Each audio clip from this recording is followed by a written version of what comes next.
Okay, students, in this video, we shall start from part 3. Days passed, and as ill luck would have it, Algu Chaudhary found himself in a tight spot. Tight spot means difficult situation. कुछ दिनों के बाद अलगू चौधरी एक difficult situation में फंस गया. One of his fine pair of bullocks died. So उसके bullocks थे फाइन पेयर के अच्छे से, उसमें से एक मर गया. And he sold the other two Samjhu Sahu, एक car driver of the village. तो उसने एक जो उसका बुलक था उसको समझू साहू को बेच दिया, जो कि एक कार ड्राइवर था गांव में. The understanding was that Sahu would pay the price of the bullock in a months time. It so happened that the bullock died within a month. So उन लोगों में अंडरस्टैंडिंग हुई थी कि साहू 1 महीने के बाद पैसे दे देगा, बुलक का प्राइस दे देगा. लेकिन ऐसा हुआ कि बुलक एक ही मंथ में वो भी दूसरा बुलक भी मर गया जो समझू साहू को बेचा था अलगू चौधरी ने. Several months after the bullock's death, Algu reminded Sahu of the money he had not yet paid. बहुत महीनों बीत जाने के बाद समझू का साहू को याद दिलाया अलगू ने कि तुमने मुझे पैसे नहीं दिए हैं, बुलक के पैसे. साहू गॉट वेरी एनॉयड मतलब इरिटेटेड हो गया, वो परेशान हो गया. वो बोलता है आई कैनॉट पे U A Penney for the ratchet beast you sold me. Ratchet मतलब वो बहुत ही वीक कंडीशन में था, मैं आपको एक पैसा भी नहीं दूंगा उसके लिए. He brought us nothing but ruin. I have a bullock, use it for a month and then return it to me. No money for the dead bullock. No money for the dead bullock, he said angrily. मेरे पास एक bullock है, उसे ले जाओ, 1 महीने उसे use करो और मुझे वापस कर दो, लेकिन जो बुलक मर गया है उसके लिए मैं पैसे नहीं दूंगा. एंग्रीली समझू साहू बोलता है. Algu decided to refer the case to the panchayat for a second time in a few months. Preparations for holding the panchayat were made and both the parties started meeting people seeking their support. So Algu ने decide किया कि इस case को वो पंचायत तक लेके जाएगा. सो कुछ ही महीनों में दूसरी बार पंचायत बैठ रहा था. और बोथ द पार्टीज मतलब समझू साहू और अलगू चौधरी दोनों ही लोगों को अपने सपोर्ट में करने की कोशिश में लग गए थे. The panchayat was held under the old banyan tree. Algu stood up and said, "The voice of the punch is the voice of God. Let Sahu nominate the head punch. I will abide by his decision."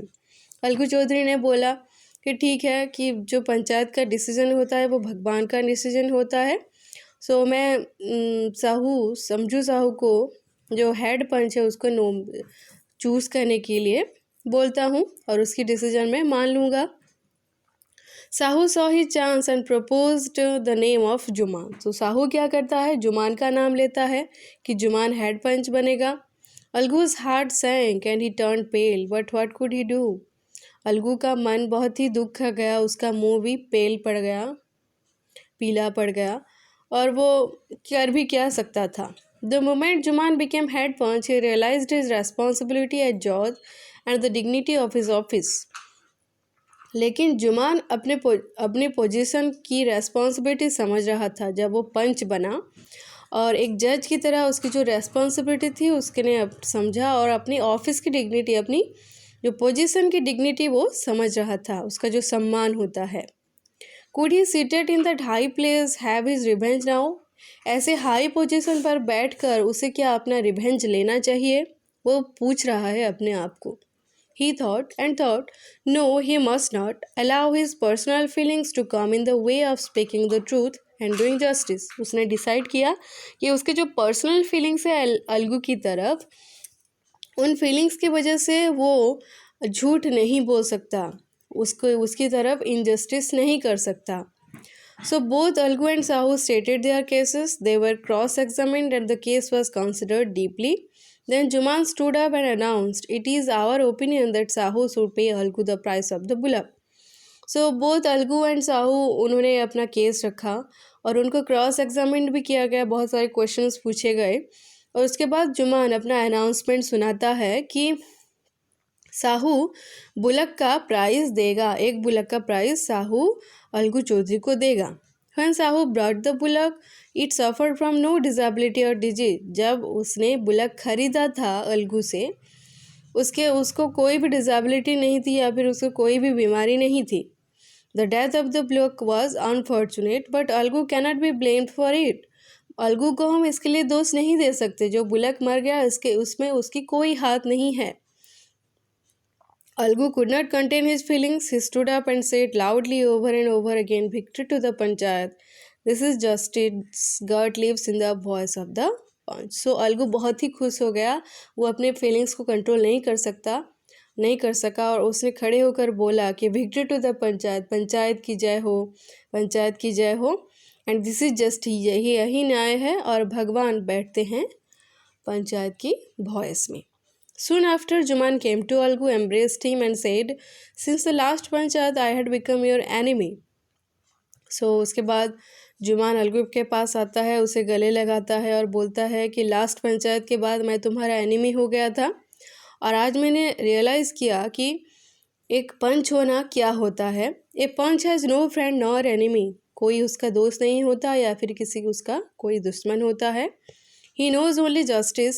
Let no one deviate from the path of justice and truth for friendship or enmity. चलो, हमें से कोई भी justice और truth के path से हमें नहीं हटना चाहिए फ्रेंडशिप या फिर एनिमिटी के लिए. Algu embraced his friend and wept. वो रोता है अपने फ्रेंड को गले लगाकर. And his tears washed away all the dart of misunderstanding between them. और उसी आंसू से उन दोनों के बीच में जो भी मिसअंडरस्टैंडिंग थी वो सब दूर हो गई. Okay students, this is all about the story fair play. And now we shall discuss the question answers.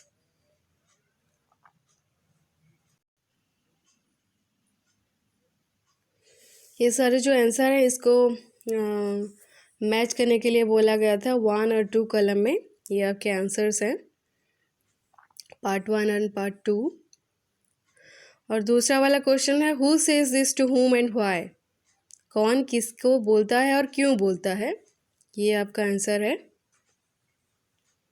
और दूसरे और बहुत सारे क्वेश्चंस भी हैं. Then the situation change, what is being referred to.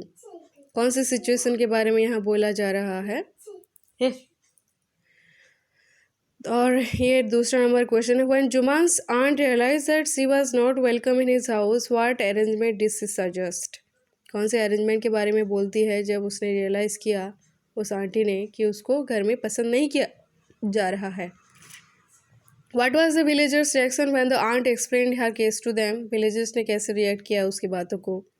Why was Juman happy over Algu's nomination as head panch. Algu की nomination पर as a head पंच पर जुमान क्यों खुश हो जाता है. God lives in the heart of the panch, the aunt said. What did say mean, उसका मतलब क्या था. What was Algu's verdict at head panch, how did Juman take it. Juman कैसे उसको लेता है अलगू की वर्डिक्ट को. Algu found himself in a tight spot, what was his problem. उसका क्या प्रॉब्लम था ये पूछा जा रहा है. Why was Algu upset over Jumman's nomination as head panch. What was Juman's verdict at head panch, how did Algu take it. ये आंसर मैं आपको PDF में सेंड कर दूंगी, आप लोग देख के आंसर क्वेश्चन आंसर कॉपी में कर लेना.